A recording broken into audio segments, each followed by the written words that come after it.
Dans la série Mystère, Mystère, France Inter présente Qui a tué Barbara de Claude Dufresne. Avec Jacques Morel, Jean-Marie Ferté, Henri Poirier, Jacques Provin, Jean-Charles Thibault, Pierre Marteville, Jacques Degore, Ginette Franck, Lisette Lemaire et Jacqueline Rivière. Réalisation Pierre Billard.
Miss Maillot, nous tournons dans 5 minutes. Oui, j'arrive. Ouais. Attention, monsieur Bushman, vous êtes dans le champ. Oh, pardon. Je me sauve, Taylor. Le film me coûte trop cher pour que je cours le risque de le gâcher par mon apparition. Vous me croyez si peu photogénique, Joe? Ah, chacun à sa place. La star Barbara Maillot devant la caméra, le producteur Joey Bushman devant son coffre-fort. Ah, pour un producteur, vous avez le sens de l'humour, Joe. Raison de plus pour me donner une réponse favorable. Ah ça, nous en parlerons plus tard. J'attends ce soir une visite déterminante. Steve, bien entendu. Oui, bien entendu. Je ne peux faire aucun projet sans l'avoir vu. Et le scénario de Cliff Ritchie, finalement, vous le tournez? Oh, je ne sais plus. Je ne sais plus, au début, il me plaisait, mais en y réfléchissant, je me demande si le rôle est vraiment pour moi. Mais en tout cas, Cliff, il compte fermement. Si vous ne tournez pas son film, il n'aura plus qu'à se faire sauter la cervelle. Ah, écoutez, je regrette, mais je ne suis pas une œuvre de bienfaisance. Je sais bien que Cliff m'a fait débuter, mais ce n'est pas à cause de moi qu'il s'est mis à boire et à jouer. Miss Maillot, on tourne. Oui, j'arrive. Bye, Joe. Bye, Barbara. Je vous téléphone demain matin, hein? Silence! Silence. Silence! Silence. Week-end à Las Vegas, 347 première.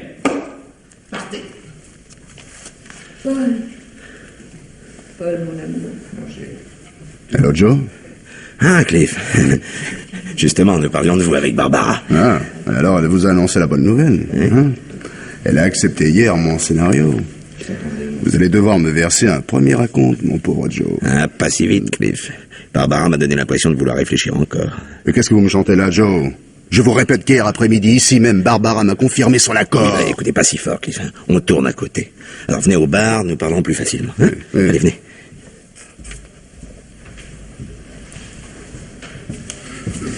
Deux bourbons, Rudy. Et laissez la bouteille. Comme d'habitude, monsieur Bushman. Ouais. Mais dites-moi, Joe, Ouais. c'est une blague que vous m'avez racontée. Barbara paraissait absolument décidée. Vous savez comment sont les femmes, Cliff. Barbara en particulier. Mais enfin, Joe, c'est pas possible. Si elle refuse mon scénario, je suis un homme fichu. Il me faut 10 000 $ avant demain, sinon je sais pas ce que je ferai. Oh non, mais moi, je change pas d'avis, Cliff. Hein? Je vous ai dit, apportez-moi la signature de Barbara et je vous avance aussitôt les 10 000 $ dont vous avez besoin. Je vous le répète. Il faut que je parle à Barbara. Après tout ce que j'ai fait pour elle, elle peut pas me laisser tomber. Ah, tenez, justement, la voilà. Débrouillez-vous avec elle. Et bonne chance, mon vieux. Bon, je dois remonter dans mon bureau. Rudy, Oui? les verres sont pour moi, hein. Bien, monsieur Bushman. Rudy, vite, un lait chaud avec un demi-citron. Et puis dépêchez-vous, je dois retourner sur le plateau. Tout de suite, Miss Mayo. Ça va, Barbara? Ah, Cliff, tu étais là? Je ne t'avais pas vu. Je suis content de te rencontrer. Justement, je voulais te parler du contrat. Voici. Ça m'arrangerait si tu pouvais le signer aujourd'hui. Ça, je regrette, Cliff, mais un contrat ne se signe pas comme ça. Il faut que je réfléchisse. Mais il y a 3 mois que tu réfléchis, Barbara. Vis-à-vis du public, une actrice de mon standing n'a pas le droit de se tromper. Mais Barbara, hier, tu m'as dit que... Ah, écoute, hier, c'était hier. Depuis hier, je me suis posé de nouvelles questions. Barbara, lorsque tu étais une petite figurante tout juste débarquée de ton Texas natal et que tu es venue me trouver, je me suis pas posé de questions pour te confier ton premier rôle. Si tu ne t'étais pas trouvé là, un autre m'aurait donné ma chance. Une nature comme la mienne ne pouvait pas rester ignorée. Puis, de toute manière, c'est du passé. Moi, je suis montée pendant que tu perdais ton temps et ton argent sur les champs de course ou dans les nightclubs. Et je ne vois pas pourquoi, aujourd'hui, ce serait à moi de réparer la casse. Barbara, lorsque je t'ai apporté mon scénario il y a 3 mois, tu m'as dit c'est le rôle de ma vie, je le tourne. Mais je ne te dis pas que je ne le tournerai pas, je n'en sais rien. Je te dis simplement de ne pas me bousculer, j'ai horreur de ça. Miss Mayo, on vous attend sur le plateau. Ah, t'es lance, que vous pouvez m'agacer à courir tout le temps derrière moi. Vous êtes un vrai chien de garde. Il est vrai que vous n'êtes bon qu'à ça. Barbara, écoute-moi. Oh, écoute, tu Pour moi, m'ennuies. c'est une question de vie ou de mort. Je t'en prie, Barbara, Bon, au nom alors. de notre amitié, laisse-moi passer ce soir chez toi pour parler tranquillement. Bon, si tu veux. Mais alors viens très tard, pas avant 11h ou minuit. J'attends quelqu'un pour dîner. Mais certainement, Barbara. Merci, Barbara.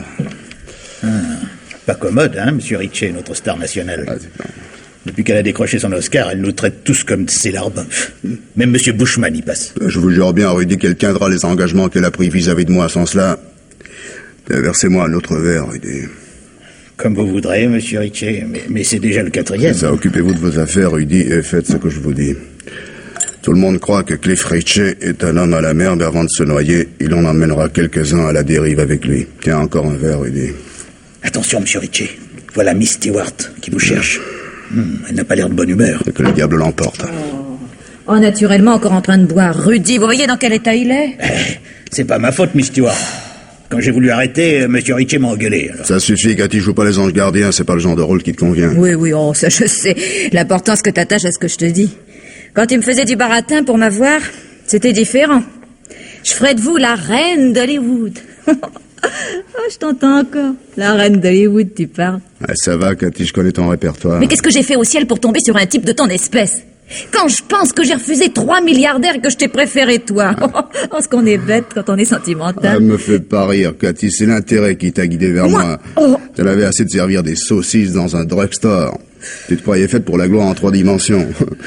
Comme tu savais ce que j'avais fait de Barbara Mayo, tu croyais que j'en ferais autant pour toi. Seulement, Barbara, elle a du talent. Du talent. Oui. Je voudrais savoir où tu places le talent. Et toi, chérie, hein? Où le places-tu? Oui, bah de toute façon, le public jugera. Dans ton prochain film, elle a beau avoir le rôle principal et moi juste 2 scènes, je me charge de l'enterrer, tu verras. Bon, écoute, Cathy, en ce qui concerne ce film, je voudrais te dire... Quoi encore? Bah, ça marche pas comme je voudrais. Quoi? D'abord, Barbara n'est plus tellement enthousiaste pour le scénario. Oui. Et ensuite... Ensuite, quoi? Continue puisque t'es si bien parti. Ah bah, tu sais que les vedettes ont un droit de regard sur la distribution. Ouais. Hein? Ouais. Et Barbara m'a indiqué qu'elle ne souhaitait pas que tu tournes à ses côtés. Ah, mais qu'est-ce que je disais? Elle a peur. Non, pas exactement, mais... Oh, mais ça va pas se passer comme ça, hein. Et puisque tu fais rien, je vais me défendre toute seule, moi. Je vais aller lui dire ce que je pense d'elle à cette petite hypocrite et pas plus tard que maintenant. Non, mais du scandale sur le plateau, tu es folle, non? Oh. Tu pourrais plus jamais travailler à Hollywood. Oui, bah t'as raison. Ce que j'ai à lui dire n'a pas besoin de témoins. J'irai la voir dans sa belle villa de Beverly Hills, où elle a jamais daigné m'inviter. Puis je te jure qu'après ça, elle sera beaucoup moins photogénique. Moi, je lui promets un beau week-end.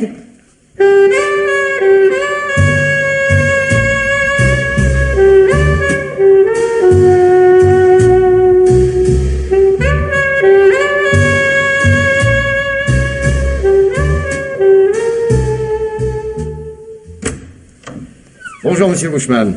Vous avez passé un bon week-end? Merci, Taylor. Je l'ai passé avec un mal de tête. Ah. Mais à la soirée chez les Barton samedi, je crois que j'ai un peu abusé du champagne. Bon, rien de neuf ce matin sur le plateau? Le décor de l'enlèvement est très réussi. Hein. Ah bon? On a placé un matelas sous la fenêtre afin que Miss Mayo ne risque pas d'endolorir sa jolie petite personne. Bravo Taylor, n'oubliez jamais ce principe. Il ne faut pas abîmer une vedette avant la dernière scène du film. À propos, elle est en retard ce matin, notre vedette. Tout Ouais. le monde est prêt, on n'attend plus qu'elle. Bon, quand elle arrivera, prévenez-moi. Bien. J'irai moi-même lui passer un savon. Dans les studios de la Silver, tout le monde doit être à l'heure. La vedette comme la machiniste. Miss Thompson, Monsieur Bushman? Monsieur Ritchie est arrivé? Oui, il est dans la salle d'attente, monsieur. Il y a aussi une certaine Cathy Stewart qui vous a demandé 2 fois au téléphone. Cathy Stewart? Connais pas. Si, rappelez-vous, la dernière conquête de Cliff Ritchie, justement. Ah oui, cette grande rousse affreusement vulgaire. Oui. Bon, alors écoutez, pour elle, je n'y suis jamais. Hein. Compris, Miss Thompson? Bien. Et maintenant, faites entrer Cliff Ritchie, restez avec nous. J'aurai quelques lignes à vous dicter. Hein. Salut, Cliff! Ça va? Ben, à peu près, merci, John. Bon, écoutez, j'ai une bonne nouvelle pour vous, mon vieux. Ah. Tenez. Prenez, c'est pour vous. Mais qu'est-ce que c'est que ça? Un chèque de 10 000 $. C'est bien ce qu'on avait dit, n'est-ce pas, non? Mais, non, je comprends pas. Pourquoi vous me donnez cet argent? Ah, ben ça, mon vieux Cliff, mais remettez-vous. Il y a 2 jours, vous me dites que si je ne vous avance pas 10 000 $, vous n'avez plus qu'à vous flanquer dans le Pacifique. Alors, je vous les avance et vous faites la fine bouche, Je maintenant. vous répète, Joe, que je ne comprends pas pourquoi vous avez changé d'attitude. Mais j'ai pas changé d'attitude. Bon, écoutez, je vous ai déjà dit que je n'étais pas un philanthrope. Je vous affirmais avant-hier que je ne vous remettrai 10 000 $ que sur la vue d'un contrat signé par Barbara Mayo, et par lequel elle s'engagerait à tourner votre scénario. Oui, et alors? Ce contrat, je l'ai. Qu'est-ce que vous dites? Ben, j'ai reçu ce matin le contrat signé par Barbara, tout simplement. Non, mais c'est impossible. Enfin, je comprends pas. Non mais Cliff, oh. Oui. Non mais décidément, ça ne va pas ce matin. Mais pourquoi vous faites cette tête d'enterrement? Vous n'êtes pas satisfait? Si, mais... Ah. La surprise est telle que... Non mais je pensais que vous étiez au courant. Vous aviez, je crois, rendez-vous avec Barbara samedi soir. Ouais. C'est bien cela, n'est-ce pas, non? Oui, c'est que... Oui, enfin, je devais passer. Eh bien, je pense que vous avez su trouver les mots qu'il fallait pour la décider. Bravo, mon vieux. Et tous mes compliments, car moi aussi, je l'aime beaucoup, votre scénario. Nous allons faire un grand film, Cliff. Merci. Mais enfin, j'espère que... Dites-moi, comment avez-vous reçu ce contrat? Le plus naturellement du monde. Dans le courrier, ce matin. Mais qui vous l'a adressé? Qui voulez-vous que ce soit? Barbara, évidemment. Écoutez, puisque vous semblez tellement vous intéresser aux détails, Oui. je dois même vous dire qu'il est daté d'hier. Hier? Comment? Vous avez dit hier? Eh oui. Tenez. Vous voyez? Vous avez fait travailler Barbara un dimanche. Eh bien. Miss Thompson. Oui? Le contrat est bien daté d'hier. En effet, monsieur, il a été posté à 17h. Vous voyez, Cliff, ce que c'est qu'une secrétaire modèle. Miss Thompson, voulez-vous préparer un reçu pour Monsieur Ritchie? Très bien. Pour la bonne règle, Cliff. Oui, bien sûr, bien sûr. Bon, encore une fois, ne faites pas cette tête-là, voyons. On dirait que la joie ne vous réussit pas. Cliff. Oui. Cliff, mon vieux, j'ai pas de conseils à vous donner, mais vous allez avoir beaucoup de travail, alors il serait peut-être temps que vous ralentissiez un peu du côté de la bouteille. Oui. Mais vous avez raison, Joe. Je vais essayer d'arrêter. Oui, ferait bien. Ah, voilà votre reçu. Bon, alors vous signez là, en bas. Voilà. Merci. Mais au revoir, Joe. Eh bien, au revoir, Cliff. Hein? Hey, Cliff, vous oubliez votre chèque. Ah oui, c'est juste...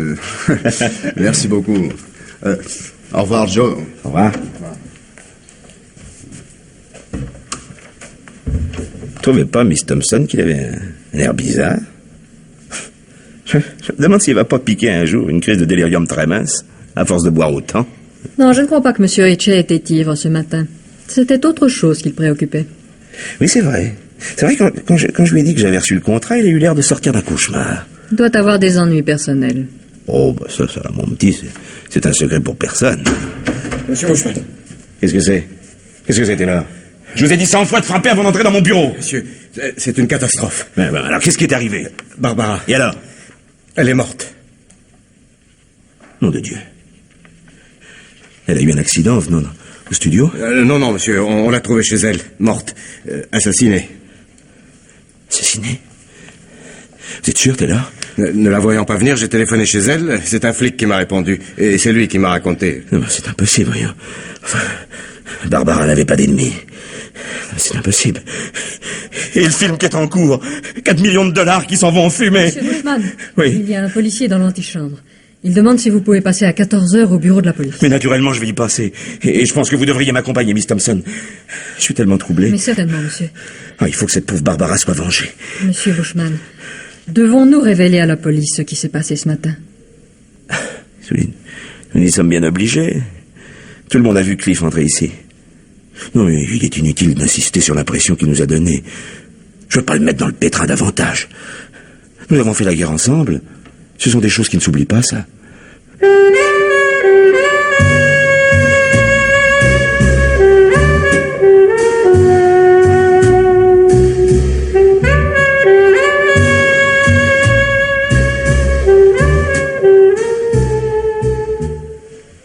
Monsieur le coroner, résumons les faits. Nous y verrons plus clair.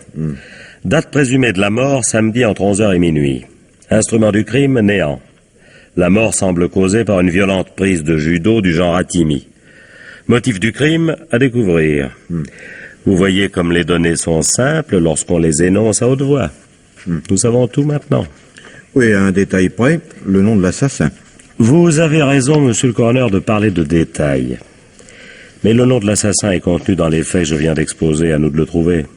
Simple affaire de routine. J'aimerais vous croire, capitaine O'Riordan. Voyons, que nous disent les biographes de Barbara Mayo. Elle était au zénith du succès. Je traduis, que d'ennemis elle devait avoir, que de jalousie sa réussite devait provoquer. Que nous disent les domestiques? Miss Mayo nous avait donné congé pour la soirée de samedi et la journée de dimanche. Je traduis, elle voulait être seule parce qu'elle avait un rendez-vous confidentiel. Peut-être avec son assassin. Pas mal déduit, capitaine. Mais nous ne sommes guère plus avancés. Plus que vous ne pensez. Nous allons fouiller les cervelles des familiers de Barbara, de ceux qui l'ont vue durant les dernières heures de sa vie, et sont eux qui me livreront l'assassin. Je vous le souhaite, O'Riordan. Barbara Mayo était un gros gibier dans la faune hollywoodienne, alors trouvez son assassin et trouvez-le vite, sinon votre carrière dans notre état risque de tourner court. S'il y a quelque chose de neuf, appelez-moi à mon bureau, voulez-vous? Je n'y manquerai pas, monsieur le coroner. Et encore merci pour vos encouragements. Bon, Sam, les témoins, s'il te plaît. Monsieur Bushman, le producteur, sa secrétaire, Miss Thompson et l'assistant du film, Frank Taylor, sont là. Nous n'avons pas encore mis la main sur Cliff Richey. Bon, commençons par Frank Taylor. Monsieur Taylor. Oui. Monsieur Taylor, je vous en prie, asseyez-vous. Merci. Monsieur Taylor, si je vous ai reçu le premier, c'est que vous avez vu pratiquement sous les yeux Barbara Mayo durant toute la journée qui a précédé sa mort. J'ai vu Barbara, mais sans lui prêter tellement attention. Mais vous auriez pu remarquer à votre insu un incident particulier. Voyons, avec qui a-t-elle parlé? D'abord un petit moment avec Monsieur Bushman, comme presque tous les matins. Oui. Je me souviens que Monsieur Bushman encombrait le plateau, je le lui ai dit et il s'est éloigné en riant. Oui, et ensuite? Ensuite, Barbara a tourné un plan, assez vite, je crois. Puis, comme il fallait aménager les éclairages pour le plan suivant, elle en a profité pour aller au bar. Et c'est là que je suis venu la prévenir qu'on l'attendait sur le set. Et avec qui était-elle au bar? Attendez. Ah, oui, elle parlait avec Cliff Richey. Bon, avez-vous entendu ce qu'il se disait? Non, mais ça n'avait pas l'air d'aller bien fort entre eux. Tout ce que j'ai compris, c'est que Richey devait aller voir Barbara. Si vous voulez en savoir davantage, vous pouvez interroger Rudy, le barman. Il a toujours une oreille qui traîne, lui. Barbara Mayo elle-même vous a pas paru anormal? Anormal? Que voulez-vous dire par là? Agité, par exemple. Agité? C'était son état normal d'être agité. Depuis qu'elle avait réussi, notre chère grande vedette s'était composée une personnalité assez volcanique. Oui.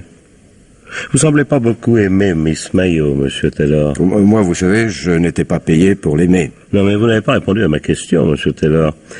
Aimiez-vous ou n'aimiez-vous pas Miss Mayo? Mais personne n'aimait Miss Mayo, capitaine. Et si vous l'aviez connue, vous ne l'auriez pas aimé davantage. Bon, où avez-vous passé la nuit de samedi, monsieur Taylor? Comme toutes les autres nuits, chez moi, avec ma femme et mes 3 enfants. Eh bien, je vous remercie, monsieur Taylor. Au revoir. Oui. Au revoir, monsieur Taylor. Sam, faites entrer le témoin suivant. Monsieur Bushman, le capitaine O'Riordan vous attend. Entrez, monsieur Bushman, je vous en prie. Asseyez-vous. C'est très aimable à vous d'être venu aussi vite. Mais tout à fait normal, capitaine. Je tiens par-dessus tout à ce qu'on coffre l'assassin de Barbara. L'honneur de la profession est en jeu. Et puis à cause de ce salaud, mon film est par terre. 4 millions de dollars par la fenêtre. Ah oui, à la bonne heure. Monsieur Bushman, chez vous, l'homme d'affaires ne perd jamais ses droits, à ce que je vois. 4 millions de dollars, c'est une somme, non? Oui, aussi. Vous non plus, monsieur Bushman, vous n'aimiez pas Barbara Maillot. Il n'est pas question d'aimer ou de ne pas aimer une vedette de la taille de Barbara. Ah. On ne peut pas avoir à la fois un public et des amis. Oui. Qu'avez-vous observé chez Barbara samedi? Rien de particulier. Mais avec les comédiens, ça ne prouvait rien. Il paraît qu'elle s'est chamaillée avec Cliff Ritchie. Savez-vous pour quelle raison? Oh, rien de grave. Barbara devait tourner un scénario de Ritchie, mais elle faisait des manières. Et Ritchie a un peu perdu patience. D'ailleurs, tout s'est finalement arrangé. Elle m'a dit qu'elle attendait Cliff le même soir. Il a dû trouver des arguments, car j'ai reçu ce matin par la poste le contrat signé par Barbara. Ah, et vous avez ce contrat sur vous, monsieur Bushman? Oui, j'ai pensé que vous voudriez le voir, tenez. Oui, voici. Merci, vous permettez. Très bien. Alors, qu'est-ce que vous avez fait en recevant ce contrat? J'ai fait appeler aussitôt Cliff par téléphone. Oui. Oui, il habite à 5 minutes du studio. Je savais qu'il avait absolument besoin d'une avance de 10 000 $. Je les lui ai donnés. Dès l'instant où j'avais le contrat de Barbara, je pouvais le faire. Et comment avez-vous trouvé Ritchie ce matin? Comment voulez-vous que je le trouve? Non, je ne comprends pas votre question. Je veux dire, est-ce qu'il vous a paru normal, quoi? Oui, enfin, oui, je n'ai rien remarqué. Vous n'avez rien remarqué? Non. C'est parfait. C'est votre secrétaire, je suppose, qui a reçu la première le contrat de Barbara Maillot. Oui, bien sûr, avec le reste du courrier. Ah oui, très bien, merci, monsieur Bushman. Ben, c'est tout pour l'instant. Vous serez très obligé de bien vouloir passer dans le bureau à côté. J'aurai encore besoin de vous quelques minutes, mais je vous promets que ce sera pas long. Oh, ça ne vous pressez pas, à présent mon film est foutu, alors... si je peux vous aider. Mais vous pouvez sûrement m'aider, monsieur Bushman. Non, par ici, s'il vous plaît. Pardon. Voilà. Merci. Bon, Sam, appelez-moi Miss Thompson. Miss Thompson, s'il vous plaît. Entrez, mademoiselle. Miss Thompson, j'ai besoin d'un simple renseignement. C'est vous qui avez reçu ce matin le contrat par lequel Barbara Maillot s'engageait à tourner le scénario de Cliff Ritchie. En effet, capitaine. Bon, avez-vous eu la curiosité de vérifier l'heure d'expédition marquée sur l'enveloppe? Oui, capitaine, la lettre a été mise hier dimanche à 17h au bureau central de Sunset Boulevard. Bon, je vais vous faire une confidence, Miss Thompson. Barbara Maillot a été assassinée dans la nuit de samedi à dimanche, et vraisemblablement aux alentours de 11h. Alors, entre nous, comment expliquez-vous qu'elle ait pu le lendemain mettre une lettre à la poste? Je ne sais pas. Oui. Elle a pu la confier la veille à quelqu'un. À qui? Elle avait donné congé à ses domestiques. Alors, il aurait donc fallu qu'elle remette cette lettre à quelqu'un qui serait venu la voir dans la nuit de samedi. Qu'est-ce que vous en pensez, vous, Miss Thompson? Ce que vous me dites me trouble beaucoup, capitaine. Oui, ça vous trouble parce que vous pensez à quelqu'un, ouais? Hein? Puis vous savez que je pense à la même personne. N'est-ce pas, Miss Thompson? Je ne sais plus que penser. Je ne sais rien. Alors, quand ce matin, Cliff Ritchie est venu au bureau, quelle heure avait-il? Mais pourquoi me demandez-vous cela, moi? C'est pas une réponse, ça, Miss Thompson. Faites attention, parce que je vous rappelle qu'il s'agit d'une affaire criminelle, c'est-à-dire que toute personne qui, pour une raison quelconque, s'efforce de dissimuler toute ou partie de la vérité peut être poursuivie pour complicité. Mon Dieu, capitaine, la police n'a jamais rien eu à me reprocher. Et justement, Miss Thompson, vous n'allez pas gâcher toute une existence d'honnêteté pour protéger quelqu'un que vous connaissez à peine. Hein? Bon, alors pour la dernière fois, Miss Thompson, quelle impression vous a fait Ritchie ce matin? Je ne l'avais jamais vu comme ça. Il avait l'air d'un somnambule. Oui. Quand M. Bushman lui a montré le contrat, il a été pris d'une sorte de tremblement. Et ensuite, il a failli oublier le chèque que M. Bushman lui avait préparé. Bon, c'est tout ce que je voulais savoir. Vous pouvez vous en aller, Miss Thompson. Je vous en prie, capitaine. Ne répétez pas à M. Bushman ce que je viens de vous dire, s'il l'apprenait. Ah, parce que M. Bushman voulait donc ouvrir Ritchie. M. Bushman est convaincu que Cliff Ritchie est incapable d'avoir attenté à la vie de Barbara. Il le connaît depuis plus de 25 ans. Bon, bah écoutez, retournez à votre bureau, puis pensez plus à cela. Un dernier mot. Où étiez-vous samedi soir? Samedi soir? Oui. Chez une amie, Phyllis Gralet, 14 Hampton Road à Santa Monica. Elle m'avait invité pour le week-end. Je vous remercie, Miss Thompson. Monsieur Bushman, voulez-vous revenir, s'il vous plaît? Oui? Monsieur Bushman, je me suis trompé sur votre compte. Quel point de vue, capitaine? Ben, je pensais que vous n'étiez pas un sentimental et... Je comprends pas. Vous comprenez pas? Bon, eh ben, alors je vais donc jouer 4 sur table. Monsieur Bushman, pourquoi cherchez-vous à couvrir Cliff Ritchie? Je croyais que vous teniez à voir en prison le salaud qui a flanqué votre film par terre. Parce que précisément, Cliff n'est pas ce salaud. Mais qu'est-ce que vous en savez, monsieur Bushman? Nous étions ensemble dans les marines, il y a 25 ans. Oui. Je l'ai vu à l'œuvre. Cliff est incapable d'aller jusqu'au bout d'un tel crime. D'accord avec vous, aussi n'est-il pas allé jusqu'au bout? Parce que ce matin dans votre bureau, il s'est proprement dégonflé, hein? Ah, oui, je vois. Vous avez tiré les verres du nez de ma secrétaire. Je suis payé pour ça, monsieur Bushman. Oui. Et vous, par contre, la loi vous fait une obligation de dire la vérité. Écoutez, si vous connaissiez Cliff, vous ne penseriez pas un instant qu'il est coupable. Bah, justement, j'aimerais bien le connaître. Seulement, il a disparu de la circulation. Parce que non seulement il se dégonfle, mais il s'affole. Vous avez raison, monsieur Bushman, ce garçon n'a pas les épaules d'un assassin. Vous voyez bien qu'il n'est pas coupable. Attendez, j'ai pas dit ça. Parce que les lâches sont capables de tout. Il a très bien pu tuer Barbara sous l'empire de la colère. Puis une fois son crime accompli, il prend peur. Mais enfin, pourquoi l'aurait-il fait? Il n'avait aucune raison. Si, elle voulait plus tourner son film. Elle a changé d'avis, puisqu'elle a signé le contrat. Mais qu'est-ce que vous en savez? Vous l'avez vu comme moi?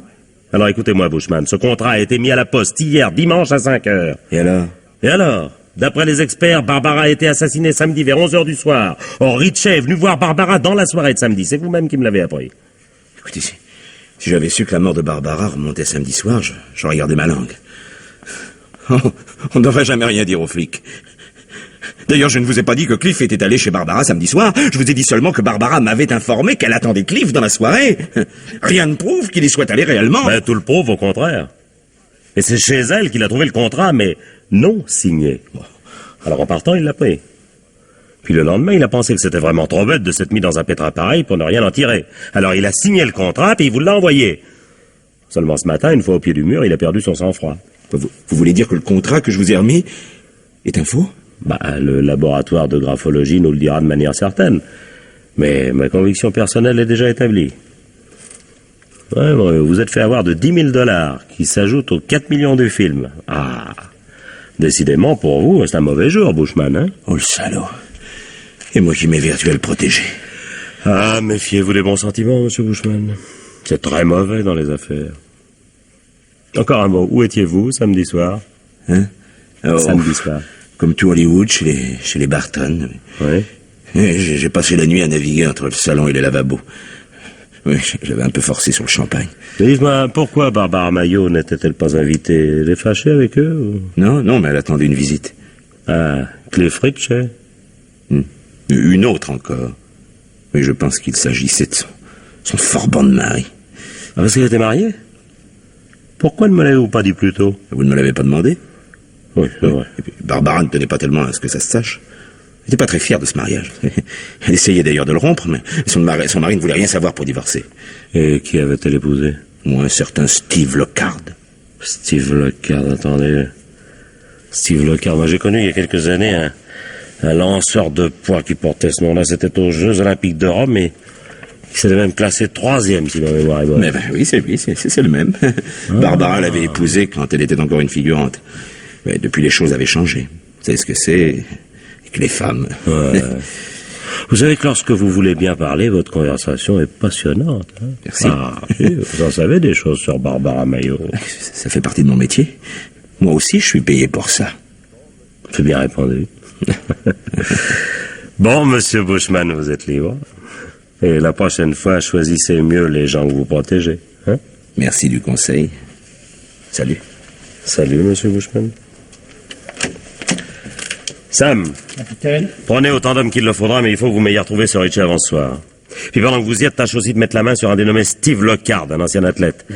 J'ai l'impression qu'il doit pas être bien loin et avec son 1m95 et ses 120 kilos, il doit pas passer inaperçu. Compris? Compris. Bon. Vous restez au bureau? Pour le moment, oui. Mais ensuite, j'irai faire un petit tour au bar des studios de la Silver. Vous avez vérifié le passé des témoins? Oui, oui, oh. Tous des enfants de cœur. Sauf celui que vous allez voir là-bas, justement. Le barman Rudy Lagarda. C'est un ancien client à nous. Après de justice? Oui. Enfin! Ah! Cette affaire devenait impossible avec tous ces gens honnêtes.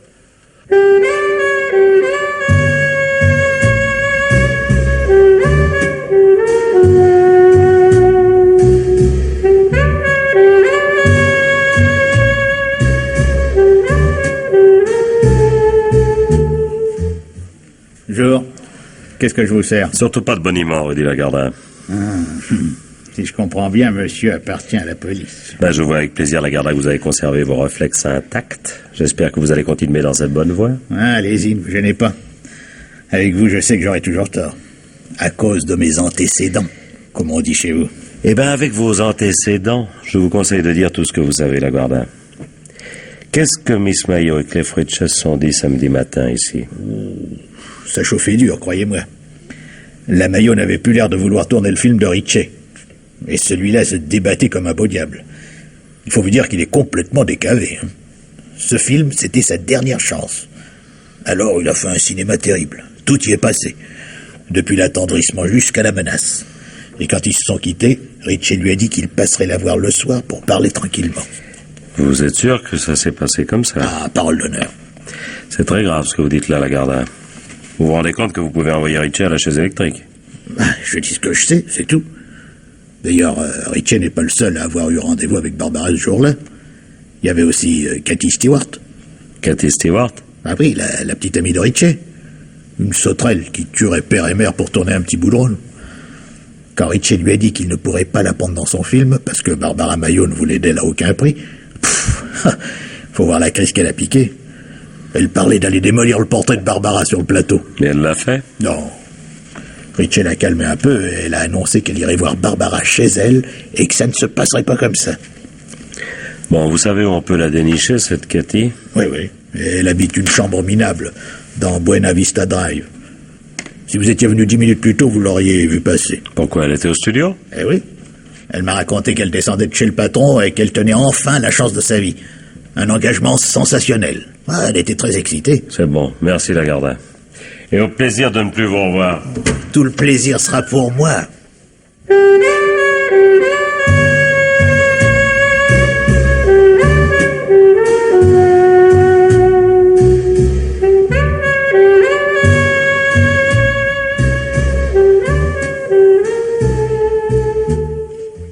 Ça y est, chef, nous avons Ritchie.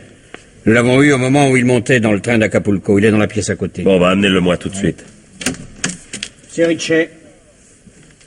Alors, monsieur Ritchie, on éprouve le besoin d'aller prendre l'air au Mexique. Juste au lendemain de l'assassinat de Barbara Mayo. C'est une coïncidence troublante, non? Vous pouvez m'accabler, capitaine, de toute façon, je suis foutu. Ah, la bonne heure, Ritchie, vous n'êtes pas trop coriace. Alors, vous avouez donc le meurtre de Barbara Mayo? Mais pas du tout, je suis innocent.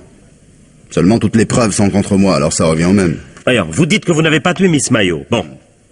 Mais ce matin, quand vous êtes venu chez Bushman, votre comportement indiquait que vous étiez au courant du drame. Or, la nouvelle était encore ignorée de tous. Ouais, écoutez, pas la peine de finasser. Ouais. Samedi soir, Ouais. vers 11h, je suis allé voir en effet Barbara Mayo. Ouais. Enfin, de toute façon, vous l'avez appris. Oui, je l'ai appris. Parce que vous avez laissé des empreintes sur une porte et un mur. Ouais. Et quand je suis arrivé chez Barbara, la porte de la villa était entr'ouverte. Je suis entré. Et je l'ai trouvée au milieu du salon, étendue par terre, morte. Et comment avez-vous vu tout de suite qu'elle était morte? Moi, j'ai vu assez de morts pendant la guerre pour les repérer du premier coup d'œil. Alors, qu'avez-vous fait quand vous avez découvert Barbara? Je ne sais plus au juste. J'ai dû rester un long moment à regarder son corps. J'étais hébété. Et puis quand j'ai réalisé, je me suis enfui. Pourquoi n'avez-vous pas appelé la police? Mais parce que j'ai pensé qu'elle me soupçonnerait. Je sais que c'est stupide de m'être enfui, mais ça a été plus fort que moi. Vous avez quand même pris le temps d'apporter le contrat. Mais pas du tout. Je l'ai vu que ce matin, dans le bureau de Joe. Alors, vous espérez me faire croire ça? Comment serait-il arrivé chez Bushman si vous ne l'aviez pas envoyé? Je n'en sais rien, moi, absolument rien. Je vous répète que je suis parti de chez Barbara. J'ai erré toute la nuit, d'un bar à l'autre, et je ne suis rentré chez moi que ce matin. Alors pourquoi cherchez-vous à passer la frontière? Parce que je voulais pas aller en prison. Non, votre histoire est bien nébuleuse, mon vieux. Et je vais vous en proposer une autre, moi, plus raisonnable. Vous avez bu toute la journée de samedi. Et quand vous arrivez chez Barbara, vous êtes passablement surexcité.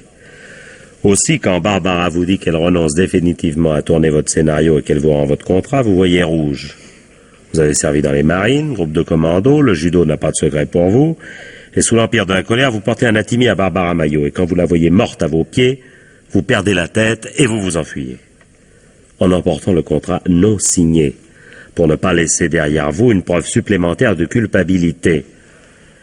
Et le lendemain, après réflexion, vous pensez qu'il est vraiment trop bête que le crime ne paie pas. Alors vous signez le contrat, vous l'envoyez à Bushman, et celui-ci, tombant dans le panneau, vous verse les 10 000 $ avec lesquels vous allez pouvoir filer au Mexique. Voilà comment les choses se sont passées, n'est-ce pas, Ritchie? Mais non, non, absolument pas. Je sais que vous ne me croirez pas, mais je vous jure que je dis la vérité. Sam, vous avez reçu les résultats du labo? Oui, à l'instant, capitaine. Tenez. Eh ben, c'est bien ce que je pensais, la signature a été imitée. C'est pas Barbara qui a signé le contrat. Alors, Ritchie, qu'avez-vous fait des 10 000 $ de Bushman? Hein? Vous en avez refilé une partie à votre petite amie, Katie Stewart? Non, je ne lui ai rien donné. J'ai seulement payé quelques dettes urgentes et j'ai pris mon billet pour Acapulco, c'est tout. Bon, eh ben, pour vous aider à mettre de l'ordre dans vos idées, je vais vous offrir l'hospitalité gratuite, Ritchie. Sam, Oui. bouclez-le et faites-le surveiller en permanence. Hein. Je tiens pas à ce qu'il fasse une bêtise.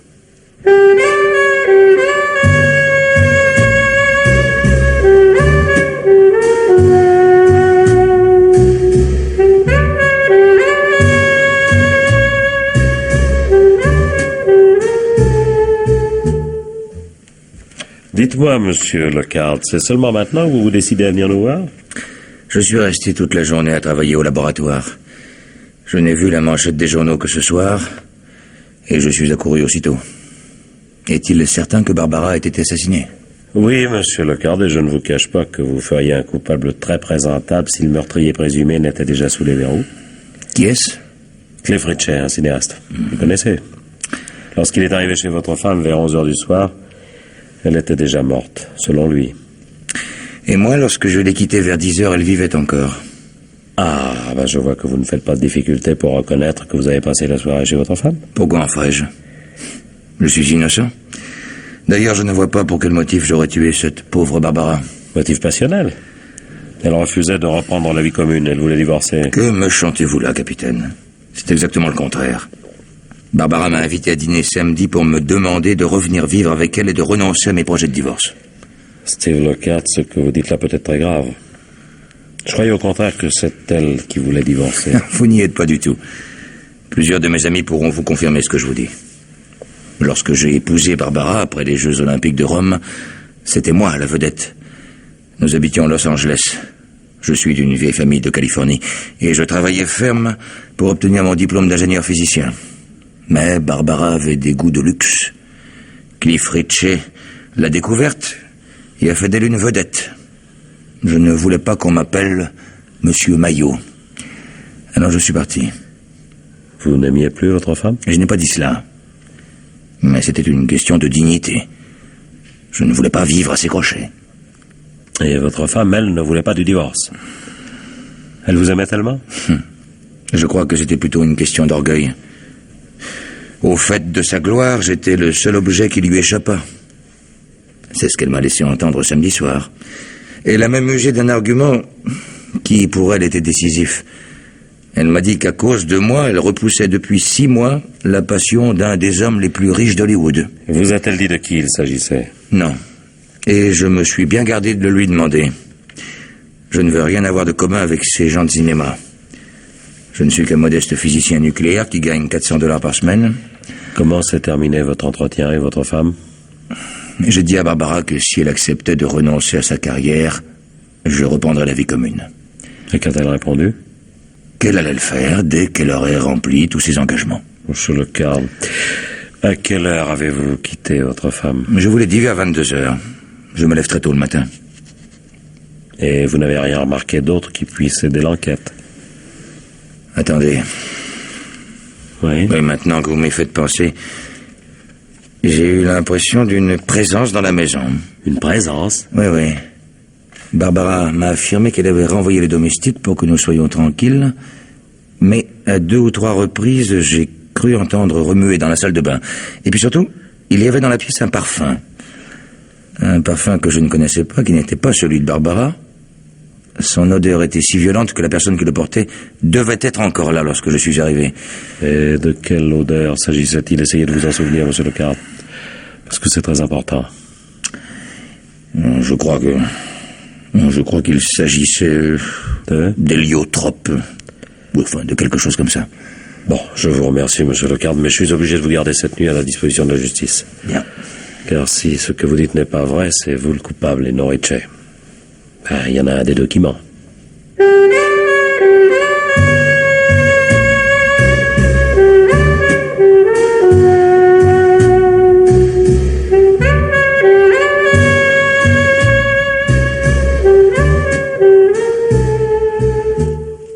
Oui, c'est entendu, monsieur le coroner. Aujourd'hui même. Et oui, j'attends plus que l'éclaircissement d'un ou deux détails pour inculper Ritchie officiellement. Je pense que vers midi, je pourrai le faire. Entendu. Je vous attends avec plaisir. Celui-là, il doit déjà penser aux élections. Sam! Capitaine? Oui. Alors, vous avez bien dormi? Non, pas assez. Enfin, vous avez recueilli la déposition de Cathy Stewart, la petite amie de Ritchie? Pas encore, capitaine. Quand nous sommes allés hier soir chez elle, elle avait déménagé sans laisser d'adresse. Ah. Mais on l'a trouvée ce matin. Regardez où elle habite.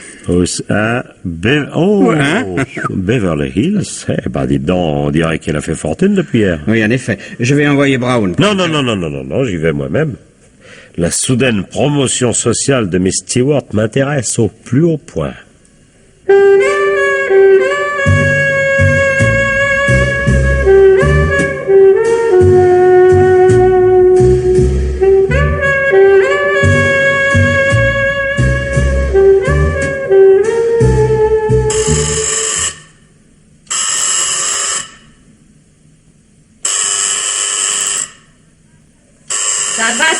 Ça va, je viens.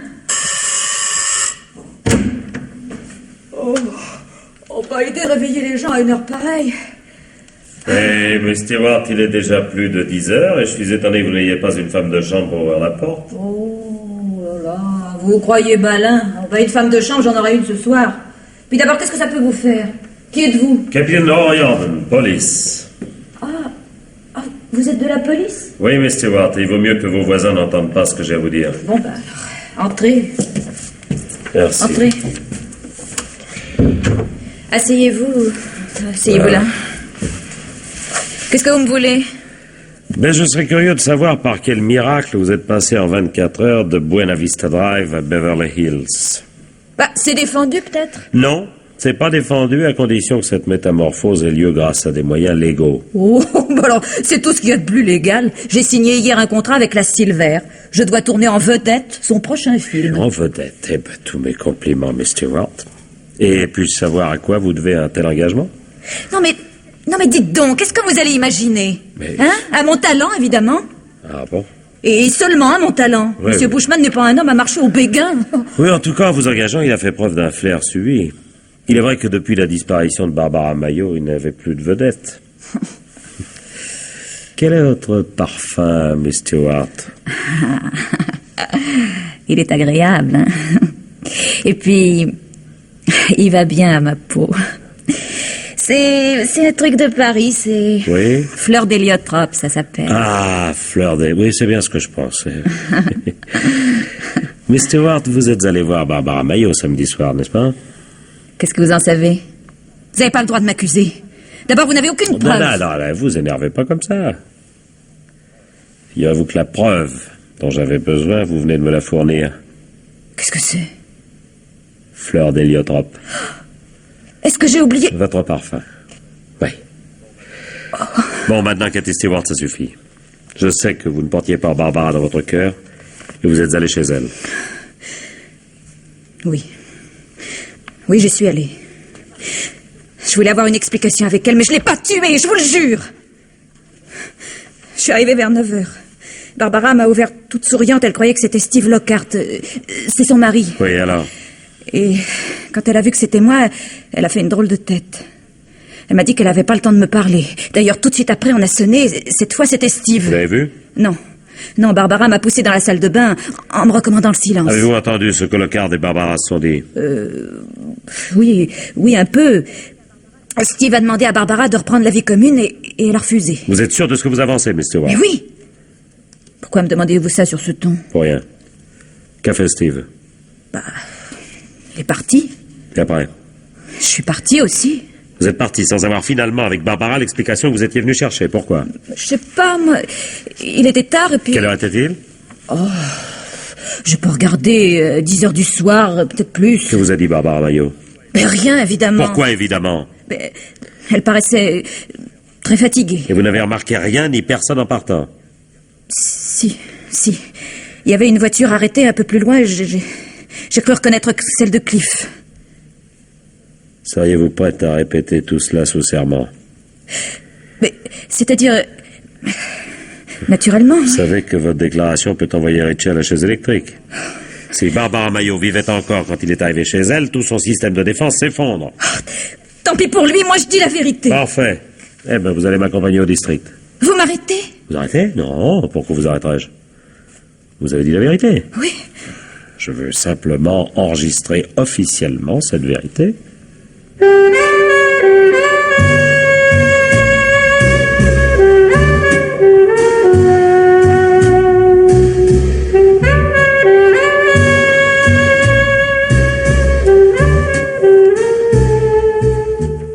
Le coroner et les autres sont là, Sam? Oui, capitaine. Selon vos instructions, j'ai demandé à Miss Thompson, à Joe Bushman et à Frank Taylor de venir. Parfait. Faites sortir du trou Ritchie et Lockhart et quand je vous ferai signe, vous m'enverrez Cathy Stewart. Oui. Mais quand je vous ferai signe seulement, hein. Okay. Monsieur le coroner, j'ai tenu à ce que tous ceux qui ont eu affaire à Barbara Maillot dans les dernières heures de sa vie soient présents. Si ça doit nous faire gagner du temps, je suis d'accord, j'ai un rendez-vous important à 14h. Juste quelques renseignements complémentaires, si vous permettez. Oui. Monsieur Bushman, vous m'avez bien dit que Barbara vous a fait part samedi matin du désir de Ritchie de passer la voir. En effet, capitaine. Bon. Monsieur Taylor, oui. Souvenez-vous, la conversation que Monsieur Bushman a eue avec Miss Maillot se situait bien avant que Miss Maillot n'ait discuté avec Ritchie. C'est exact, capitaine. Bon. Eh bien, tout ceci me paraît simple. Cliff Ritchie peut être valablement accusé du meurtre de Barbara Maillot, d'autant qu'il n'a aucun alibi à nous fournir. Je répète que je suis innocent. D'autre part, Steve Lockhart ferait lui aussi un coupable très acceptable, parce que lui non plus n'a pas d'alibi. Et lui aussi a vu Barbara dans la nuit fatale. Oh, Jordan, cessez de jouer ce jeu. Quelle manie vous avez de couper les cheveux en 4. Mais c'est une manie qui peut être profitable, monsieur le coroner. Mais si, laissez-moi poursuivre. Lockhart dit que lorsqu'il a quitté Barbara, elle était encore vivante. Et Ritchie affirme que lorsqu'il est arrivé chez Barbara, elle était déjà morte. Alors qui dit la vérité? Ritchie ou Lockhart? Celui qui ment est le coupable. Mais s'ils disent la vérité, tous les deux, dans ce cas, la réponse vient toute seule. Le coupable est une troisième personne. Encore une fois, Jordan, arrêtez de tourner autour du pot. J'ai un rendez-vous à 14h. Mais je sais, patience, monsieur le coroner, patience. Sam. Messieurs, je vous présente le pion qui manquait à mon jeu. Miss Cathy Stewart. Dites-moi, Miss Thompson, que pensez-vous de Miss Stewart pour remplacer Miss Maillot dans le prochain film de la Silver? Je pense qu'il s'agit d'une plaisanterie douteuse, capitaine. Miss Thompson, j'ai oublié de vous prévenir, oui, j'ai effectivement engagé Miss Stewart pour notre prochain film. Comment, monsieur? Mais vous m'aviez dit que... Oui, monsieur Bushman avait dû vous dire qu'il n'en voulait à aucun prix. C'est cela, n'est-ce pas, Miss Thompson? Oui. Mais vous savez, les producteurs changent parfois d'avis. Et vous, Cliff Ritchie, qu'est-ce que vous pensez de la promotion soudaine de votre petite amie? Qu'est-ce qu'elle a encore fait pour dénicher un rôle? Dis donc, ça te dérangerait pas d'être poli, toi? Oui, ça, Miss Stewart a raison, Ritchie. C'est pas le moment d'insulter une nouvelle vedette. C'est pour elle, à présent, que vous allez devoir écrire des scénarios. Malheureusement, elle ne pourra pas les tourner, car elle sera en prison. En prison? Moi? Mais pourquoi j'ai rien fait? Cathy Stewart, je vous arrête sous l'inculpation de complicité dans une affaire de meurtre et accessoirement de tentative de chantage sur la personne du meurtrier. Et voilà.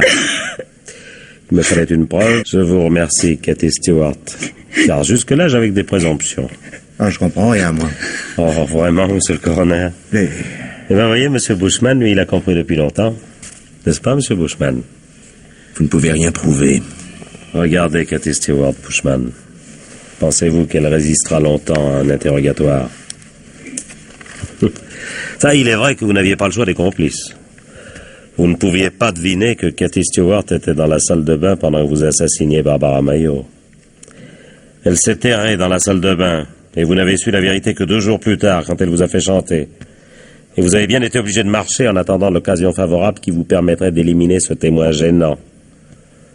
Ah, si seulement elle n'avait pas fait la bêtise de louer une villa à Beverly Hills avec l'argent que vous lui aviez donné. Hein. Oh, Jordan, vous m'en mettez plein la vue. Comment avez-vous pu deviner tout ça? Oh, c'est enfantin, monsieur le coroner. J'ai rien deviné. C'est Joe Bushman qui m'a apporté toutes les présomptions sur un plateau. Moi? Oui. Vous? Vous êtes trop habile. Vous avez trop bien combiné votre coup. Chacune de vos trouvailles pouvait se retourner contre vous. Une fois votre coup exécuté, vous avez tout de suite cherché un coupable de remplacement, et vous en avez trouvé 2, Ritchie et Lockhart. Alors, Ritchie d'abord. Pour le mettre dans le bain, vous vous êtes envoyé le contrat à vous-même en imitant la signature de Barbara, mais pas trop bien pour que je m'aperçoive qu'il s'agissait d'un faux. Première erreur, parce que si je me suis aperçu que c'était un faux, moi, vous auriez dû vous en apercevoir aussi. Vous qui connaissiez si bien la signature de Barbara Mayo. Et puis, pas lui verser non plus en sourciller les $10 000 à Ritchie. Ensuite, votre comédie de l'ami fidèle qui défend son vieux camarade de guerre. 2e faute, parce que vous avez un peu trop insisté. Hein? Ensuite, pas mal imaginé d'emmener Miss Thompson avec vous pour qu'elle mette dans le bain Ritchie devant moi. Mais 3e faute, quel besoin aviez-vous de votre secrétaire? Puis vous avez jugé habile de jeter les premiers soupçons sur Ritchie en m'apprenant sa visite chez Barbara dans la nuit de samedi. Mais vous avez par la même occasion commis là votre 4e erreur. Car à l'heure où vous avez parlé avec Barbara, elle ne savait pas encore que Cliff Ritchie viendrait la voir. Et enfin, votre 5e faute, vous l'avez commise quand vous avez fait la leçon à Cathy Stewart.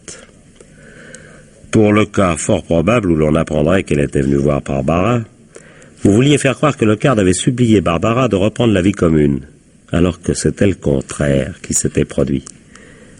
Pourquoi ce mensonge? Hein? Eh bien, parce qu'il dissimulait le motif. Votre motif, Bushman. Vous étiez amoureux de Barbara Mayo. Amoureux jusqu'à la folie, jusqu'au meurtre.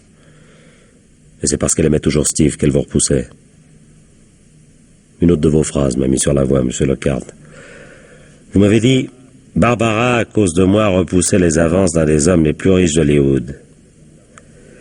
Quand vous êtes venu la voir samedi soir, Bushman, et que Barbara vous a annoncé non seulement qu'elle ne vous épouserait pas, mais qu'elle abandonnait le cinéma pour retourner avec Lockhart, la jalousie et le désespoir vous ont fait perdre la tête. Elle me narguait. Elle me disait qu'elle s'était toujours payé ma tête. Alors je sais pas ce qui s'est passé, je l'ai frappée. Quand elle était tendue à mes pieds, c'est là que j'ai compris. Quand j'ai effacé mes empreintes et je suis parti. Je suis retourné à la soirée des Barton. Dans le tumulte général, personne ne s'était aperçu de mon absence. J'ai fait en avoir trop bu pour qu'on ne s'étonne pas de mon comportement. Mais je vous jure que je n'avais rien prémédité. Rien. Ah, c'est ce qu'il faudra prouver, monsieur Bushman, si vous voulez éviter de monter sur la chaise électrique. Pour ma part, monsieur le coroner, je n'ai plus rien à ajouter.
la série Mystère, Mystère, France Inter vous a présenté Qui a tué Barbara de Claude Dufresne.